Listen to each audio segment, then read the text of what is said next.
Istilah ketiga yang sering teman-teman dengar yaitu adalah altcoin. Apa sih altcoin? Altcoin itu adalah alternatif coin. Ini adalah koin lain selain Bitcoin. Jadi Bitcoin ya udah dibuat ya sejak tahun 2008 dan setelah itu banyak orang yang menganggap Bitcoin ini tidak memiliki utilitas tertentu. Padahal sebenarnya teknologi blockchain ini bisa digunakan seluas mungkin.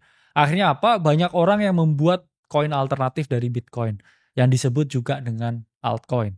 Nah, contoh ya penggunaannya misalkan teman-teman ada mikir, oke, saya ini mau invest selain Bitcoin ya, altcoin juga mungkin bisa saya beli yang lain. Contoh, ada Ethereum, ada BNB, ada Cardano, ada Hyperliquid, ada Aster.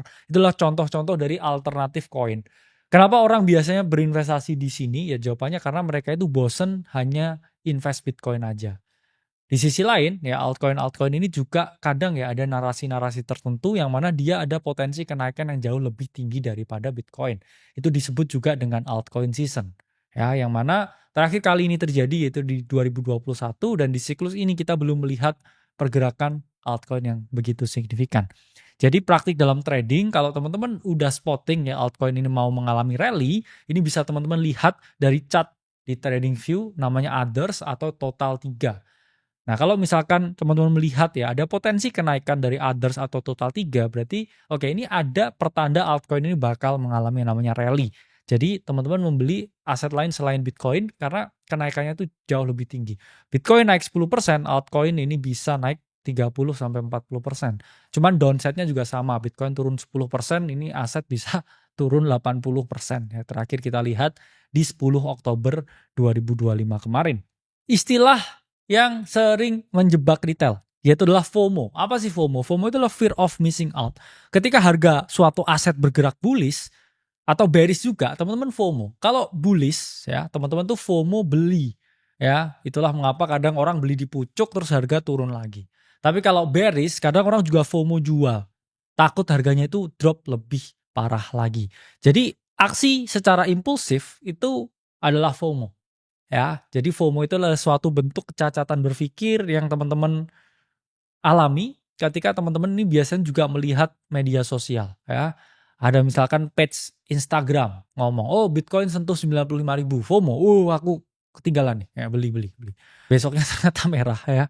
Ini sering kejadian. Jadi FOMO, fear of missing out ya ini harus kita antisipasi ya. Banyak orang biasanya FOMO ketika harga itu tinggi banget, tapi sebagai seorang praktisi di market kita ini nggak boleh termakan dengan FOMO. Kadang ketika kita melihat, oke, saya mau FOMO nih, biasanya kita sendiri bisa dijadikan suatu counter naratif bahwa apakah kalau saya mulai FOMO, harga ini bakal retrace atau berbalik arah. Jadi kita juga bisa berpikir ya secara kontrarian, kita balik pemikirannya dan itu bisa kita lakukan ya untuk melihat apakah FOMO ini suatu indikator bahwa saya akan rugi nih ya. Jadi harus berhati-hati. Selanjutnya ada FUD. FUD ya. Banyak orang yang ngomong apa sih FUD itu? FUD ya, kirain game bola atau kaki ya. Jadi FUD itu adalah fear, uncertainty and doubt. Ini biasanya sering terjadi di bull market dan lebih masif lagi di bear market. Biasanya ya, ini terjadi ketika orang-orang tertentu yang memiliki bias berlawanan ya. Jadi mereka ingin membuat suatu counter naratif. Misalkan mereka ini kelewatan, marketnya lagi bullish. Ya mereka nggak beli sama sekali, terus harga naik. Nah biasanya dia komentar negatif. Bentar lagi turun nih ya, karena berita red cut. Oh bentar lagi kayaknya jual lagi nih, whales bangun lagi. Nah itu contoh dari food ya. Orang yang tidak sepaham, atau mereka yang tidak satu perahu dan berjalan bersama, mereka ini biasanya ingin perahu itu jatuh. Ya. Dan ketika bear market ini foodnya lebih gila-gilaan. Oke, misalkan harga Bitcoin ya drop signifikan banget ketika bear market. Ya, orang-orang itu biasanya ya outlet media besar.